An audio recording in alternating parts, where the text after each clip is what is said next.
For Carol Siegler's 100th birthday, Ian Schwaby from the Sarasota Observer came over to her apartment and interviewed her.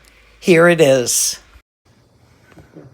And I have devoted children that make sure that I don't miss a step.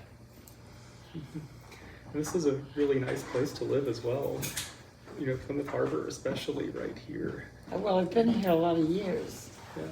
I forget how many years, Kimmy. I don't know, about 10 years. Come and sit down. No, she was helping Rosa get her keys, Mom. Rosa left her keys here. Did you find them, honey? Yes. Okay, she's good. So you love living here? I love living here. It's really been a wonderful place. It's well located, and the people are lovely. What did you do today for the people?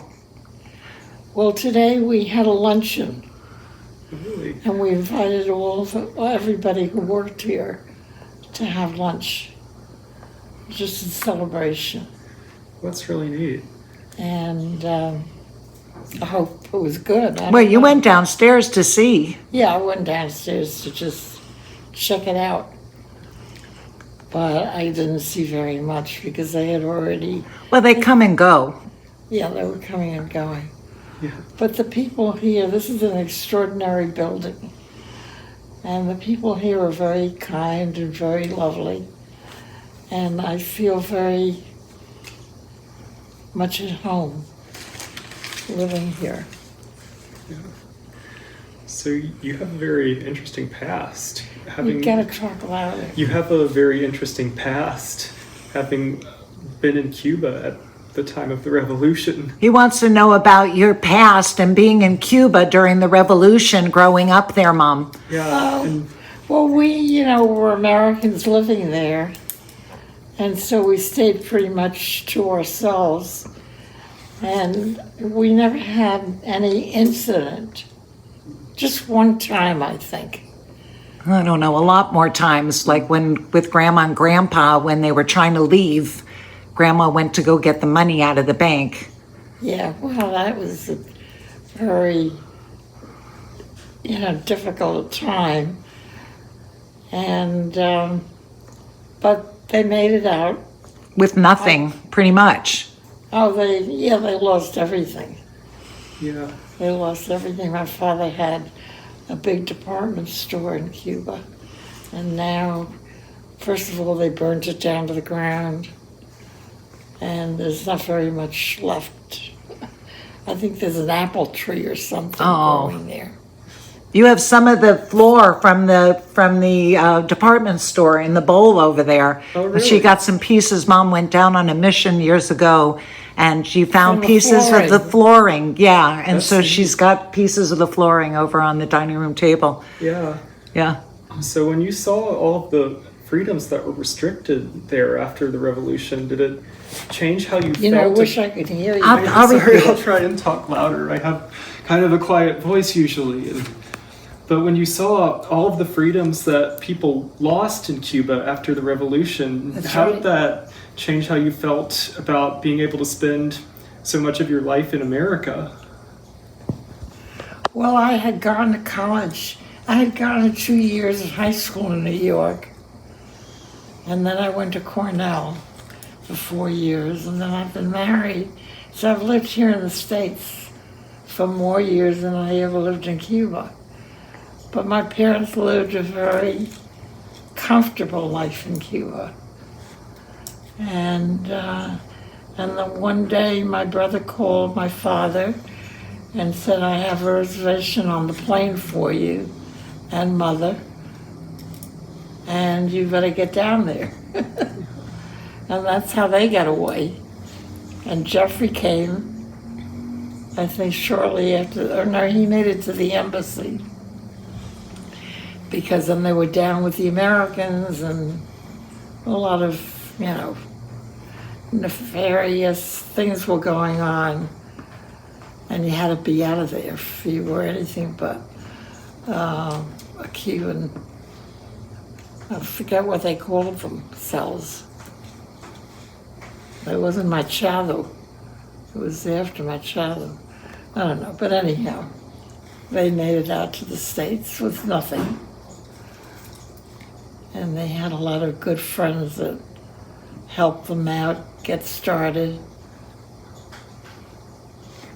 But watching all these years, Mom, how did it make you feel about seeing your beautiful home, where you grew up, watching what has happened to Cuba? Well, it became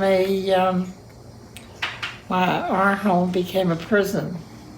We went back, on a visitor's visa with the whole group. We were not distinguished. We were just went with the group so that they wouldn't know who we were. And I passed by our home, and it was a prison. And the islands, which was so beautiful, was really a prison for a lot of people. And we're glad that we got out when we did. My brother made a phone call, and my parents were down at the plane, and luckily he was able to get them all seats, and they left. And that was the end of that. They lost everything my dad ever worked for. So that was my experience in Cuba. And of course, it's not much different today. No. How has it been to live in the United States? Pardon me? How has it been to live in the United States? How is it to live in the United States? It's really, if you have friends who really are devoted, that makes it much easier. And my parents, over the years, had helped a lot of people get started in their businesses, and they came to Cuba. He always had an open door for them and helped so many people. And so when he came out, he got a very nice reception. And they even helped him start a business, which my brother ran. And they were off to, not a very lucrative life, but at least they were comfortable. And my parents died and buried in the Miami area. It was too bad, because my dad really worked so hard for everything that he was able to develop, and then lost it all. It's something you have to learn in life, is to be able to pick yourself up and start over again. And if you have good friends that you've helped over the years, they're bound to come back and help you, which is exactly what happened. Good advice. What? Good advice. Yes, Yeah. definitely. Yeah. Yes. So, what have been the highlights for you of being in this community over the years? Here, Yeah. Yes. it's a very nice, warm community. I fortunately have lived here with my husband for a while, and I joined a lot of organizations, and I actually added to our temple. I forget what I did with the temple, but they would have their, evening prayers, Friday nights, and whatever. And the community had no access to it unless you went there. And very often it's difficult for older people to be able to access transportation or whatever. So I had them pipe it. Video. What do you call it? Yep. Live stream it. They call it live streaming. Live streaming. I set that up in the temple so that on a Friday night you could sit home and listen to a good Shabbat. It was before COVID, and they were the first ones that had done it. And so a lot of the people, they were a model for all of the other synagogues and actually churches around the country to start doing it. But they were all set up and ready when COVID happened, which was pretty unusual. So it was very comforting to a lot of people. It was very good for the temple. Yeah. And, I was just thinking that I have never been invited up to the... Yes, you did, Mom. You were invited. You've been invited a couple of times, but you didn't want to go. Just recently, they invited you to come up to the Bema. That's what you were upset. Yeah. When you children all went up. You were there. I have pictures of you from Meg's bat mitzvah. Really? Yep, you were up there. Yep. Yeah, you just don't recall it for some reason. Anyhow, it's a lovely temple. Yeah, that was not this temple here. Oh, this temple here, you were a very short time there too. But how about the other organizations you were involved with? What else here in Sarasota?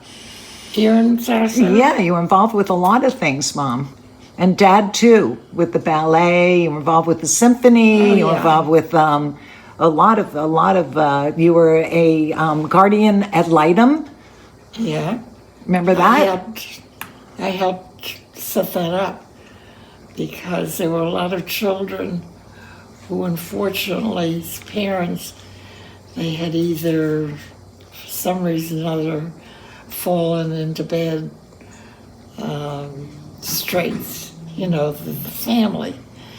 And so the Guardian ad litem was an organization that we started, and we would take children who came from homes that had been, really weren't homes for the kids, and partnered them with families that didn't have children, and that was very successful.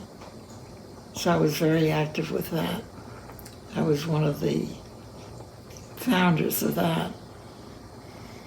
And American Jewish Committee, big time. Yeah, the American Jewish Committee that I've been... She's still involved. She's still on the board. I'm on the national board of that.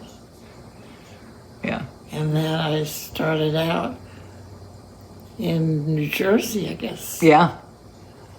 And I became president of our chapter. And then when I moved down here, I just fell into it again. It's a wonderful organization. Out of everything that you've done in the community, what are you proudest of? What are you proudest of what you've done in this community? What's the proudest thing you've done? What makes you feel like, wow, that was something else? You got so many, it's hard to choose. No, it isn't even that. It's the importance of what one thing might have given life to something else. Right, okay. So something that grew. You want something that turned into something bigger? I think that what was the the Guardian Ad Litem program? Is that the one? No. Or AJC? AJC. Yeah. You feel that you're most proud of that? Yeah. Okay.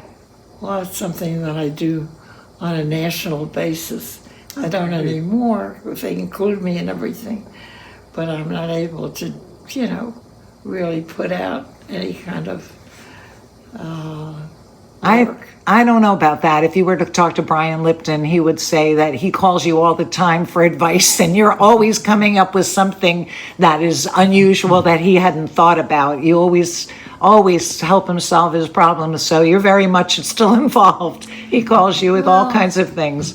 So, yeah, don't put that in the paper. I'm sorry he's not here. O'Brien, but this isn't about AJC, it's about you, Mom. Yeah. No, but the fact is that I am really much tied with the AJC. Yeah.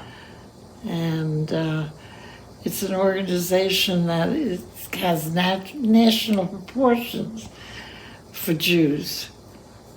But it just doesn't support Jews. That's the thing that you like most about it. It's human relations. Yeah, and I'm on the national board of that, which, I really am very proud of. I find that they are able to be very helpful in difficult situations when Jews are involved in worldly affairs. And they're a very well-known national organization. Well, actually, international. They're international, yeah. They've been involved with the Abraham Accords. That's right. Yeah. Well, I'm glad you're here, Kimmy. Yeah.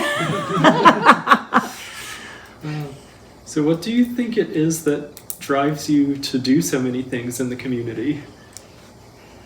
Well, my parents were always very active in their community.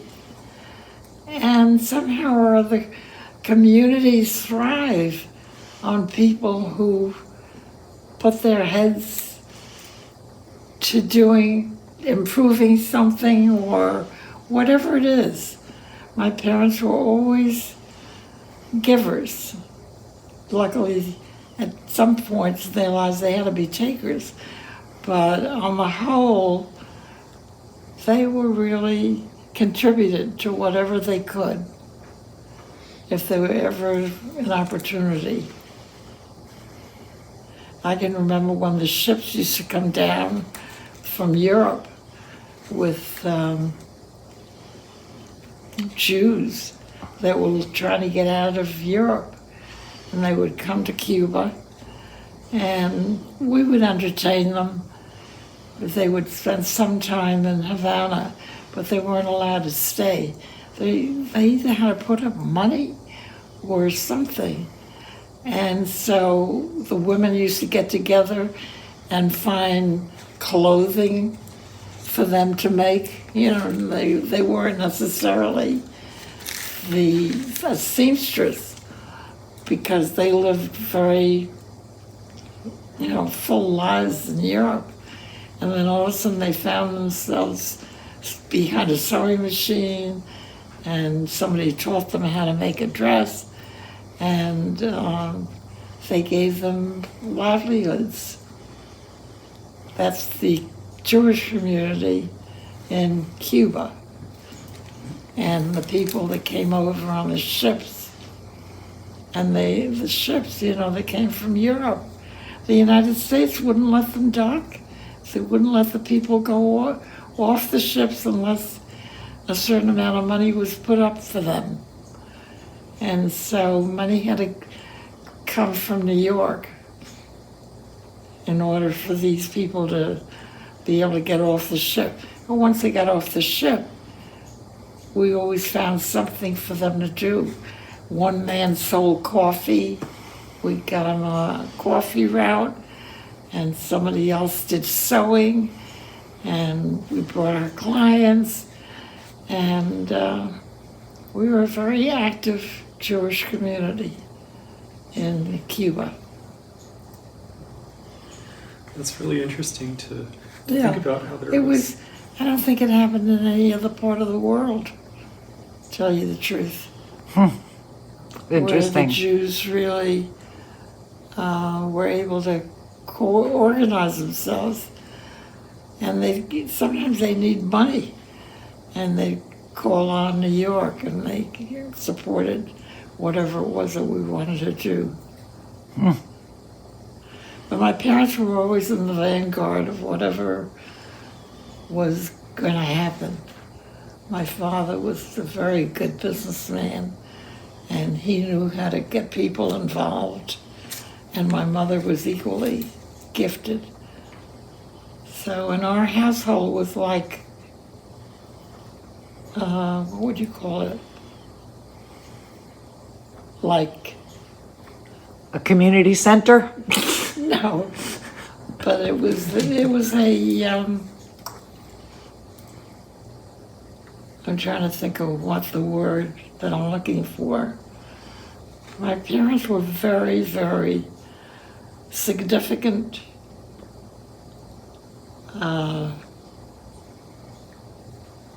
Significant, what's the word that I'm looking for? Well, builders of what was happening in Cuba. Community. Of Building the community. They were Their house was like a safe haven where people would come, and they always had good parties, and it was just always they always included everybody. yeah, it was like an open house where people could come and feel like they have family, Yeah. Life wasn't always as easy as it is today. A lot of people would say it's not so easy today. So, Well, they don't know what tough times are. yeah. Food was hard to come by. And we had a very good organization in New York, the American Jewish Committee. And they would send money when it was needed. Wow. Yeah, sometimes they kind of ran out of keeping money. And they bring the ships from Europe with refugees on them. And then they wanted to just dump them, and Cuba wouldn't allow it. You had to have, in order to get off a ship legally, you had to have a certain amount of money. And in New York, very often, the American Jewish Committee particularly, used to send money to cover the cost of somebody coming off a ship. Because it costs money to come off a ship. You just didn't come to Cuba. You had to pay off this one or that one or whatever it was. And then the community would put them in some kind of a business, whether it was just the men sold coffee, the women became seamstresses. They had never held a needle in their lives, and they all of a sudden found themselves in a workshop. It was an interesting time. And my parents were always there. They were like, I would say, the foot soldiers for those people that ended up in Cuba. My parents' home was always like a safe haven. And they were respected for it. Oh, that's really amazing. Yeah. Yeah. They also passed that down to us. So Pardon all of me? us, you've passed it down to all of us. So I have two sisters that are very involved in their communities and very involved in, just making life better for other people. And we learned that from our parents because they were both very much, that was their thing, is to live lovely life, but make sure other people around you are also doing okay. So, we're lucky. Yes. We've been very lucky in being here at Plymouth Harbor because it's also a very giving kind of a community. Mm-hmm. And I take part in whatever it is that they're doing. And lately, I'm not as able as I would like to be. But that's part of life, is helping somebody else take a step up. So are you looking forward to the celebrations this week? To the one. Are you looking forward to all the celebrations we're having this week for your 100th birthday? I don't even know what they're doing. You want to know? Children are coming. You want to know?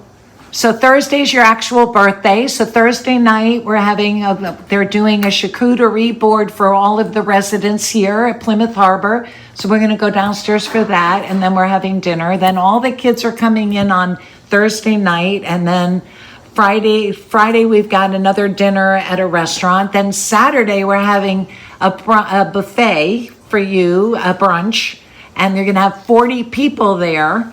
And 27 of them are all your family. And then a whole bunch of friends are coming, and we can only have 40 people. We had to turn some people away because the room only accommodates 40 people. So that's the sad part.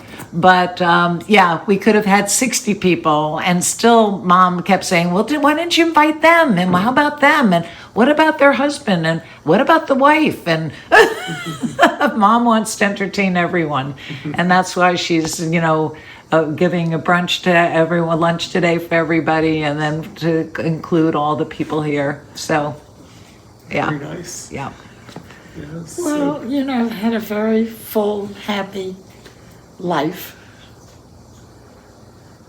I think I've been blessed, and with that kind of life, you feel an obligation to give back. And some people do. Some people don't, Ma. You're unusual a little bit that way. If people have it, they like to be able to contribute back. It's those that don't have it that you feel sad for. Yeah. But I've been gifted in so many ways in my life with 3 wonderful daughters. They always somehow or other come through with whatever is needed and whatever I need. And I had a wonderful, marvelous husband. And then our whole family was lovely. We've been lucky. Yeah, I've been very lucky. I had a very good family. Very substantial. What did Grandpa very used to say? appreciative. What? You were born what? October 25th. No, but you were born under a lucky star. I was. Yeah.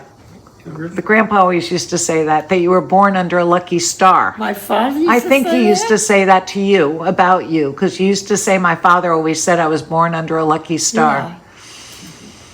Yeah. So, It's funny, I don't ever remember him saying that. well, I think you used to tell us that, but you always say I was born under a lucky star. Yeah, well, I feel I've always felt that. Yeah. I mean, my husband, Oh. my daddy was a preeminent person. Uh-huh. All the good things that he did. I have a whole book inside with it, with all the good things that he did in Jersey City. There's a theater in Jersey City that was built with his name on it. Essex County Community College. There's a hall, an auditorium. A big auditorium. Yeah, that they with his dedicated to name- Dad. Yeah. With his name on it. Yeah. Because he also enjoyed helping people. How about the alternative medicine plan? Yeah. Did you mention that? Yeah, Dad was involved What is in that? the Siegler Center for Alternative Medicine, for Integrative Medicine at St. Barnabas Hospital in New Jersey. He was always involved in trying to solve problems. He was the best problem solver ever, including, he was not a doctor, but including medical stuff. I had a lot of problems growing up, and he helped me solve a He's lot on of the those. board. Yeah, and well, he started at the Siegler Center Yeah. for Integrative Medicine, and it was one of the first associated with a major hospital, and they became a role model for a lot of other hospitals now that have alternative medicine. So yeah, Dad did that. Yeah, it was pretty incredible. We somehow or other always found time to do some community work. You know? Always. I mean, I was involved with the PTA. I was chair of the PTA in West Orange.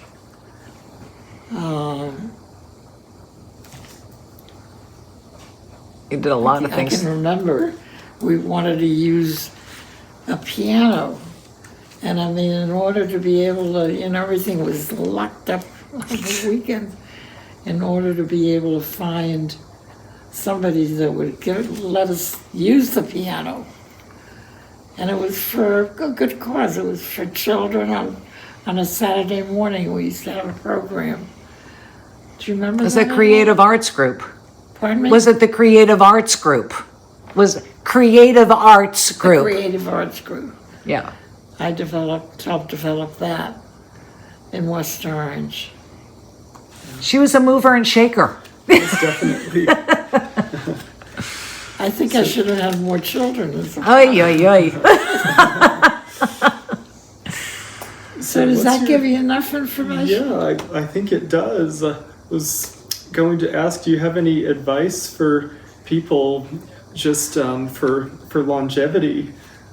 For longevity, Yeah. just kind of take good care of yourself, that's all. Chocolate. Lots of chocolate. Don said lots of chocolate, lots of hot fudge sundaes. Well, I always cheated. I always I gave into myself a lot as far as good things, foods and stuff like that.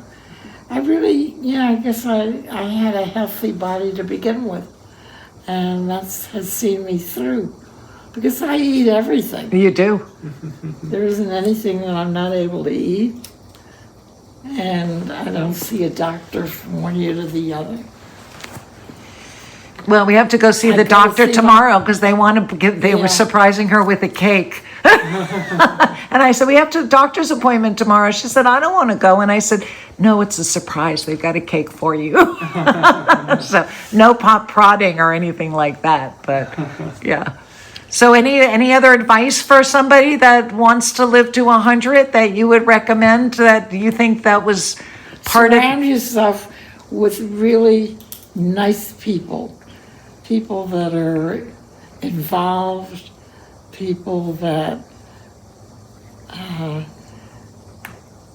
see life as bigger than themselves. That's good advice. I really think that I've always looked beyond my own family and always included, we started all kinds of groups. I don't know how I managed it, but we had all kinds of groups for the children. My children were Girl Scouts. Yeah. And what else were you? Oh, everything. You were in everything. But Yeah. There wasn't anything that went by that I thought might give them another, that we would learn something new or be around different kinds of people. yeah. And I can remember one particular time when a friend of mine and I were the instigators. We did everything for the girls, for the kids in the community. I had 3 daughters, so it was only for girls. But we did everything. We brought everything to them, exposed them to things, went into New York for whatever. And one day we decided we're going to try to get other people involved. And so we had called this very lovely, it was, I don't know, it was a luncheon or whatever it was. And these women all came all dressed up. And we said, it was Sylvia, Janice, and I. And I said, we're starting to get a little bit tired. And we'd like people to be helpful and help us with this organization or that, whatever, for the girls. And they all looked at us like we were crazy. They were just coming for luncheon. Yeah, exactly. Yeah. And it was, I couldn't believe it that they had children, that they were not interested enough to give up an afternoon or a morning or whatever. It wasn't, asking them to give up an awful lot of time. And so we just Gave up. gave up on them. Disappointed in it. And we continued doing what we were doing. Oh, And and I don't think our children suffered from it. no. We definitely didn't suffer. Okay. Thank you.